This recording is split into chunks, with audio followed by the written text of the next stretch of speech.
My name's Griffiths. I'm first on the list of the Communist Party for Cardiff and Penarth. I'm also last, actually.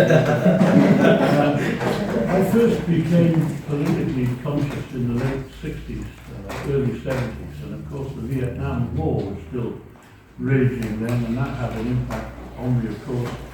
I joined CND certainly by the early 1970s, and thought the development of CND Coombe in particular was a great step forward for the peace and anti-war movement here in Wales. Since then we've had, as a result primarily of the Iraq war, or wars in plural, we've had the Stop the War coalition again playing an essential role in highlighting not just the horrors of war, although of course that should always be uppermost and the people that have to experience them, but also the key role that Britain and British imperialism has played in so many of those wars, and now in today's war drive, which is undoubtedly underway.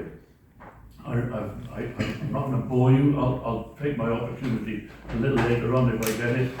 But I remember, for example, us having a big march in Cardiff when the West armed and financed Saddam Hussein to attack Iran. We had a big march through Cardiff with Iraqi and Iranian students, arm in arm, protesting against that. And actually the communist parties in those countries and in this country again played an important role at that time. I'll save most of my remarks for responses to the important matters you want to raise, but I would like to emphasise one thing.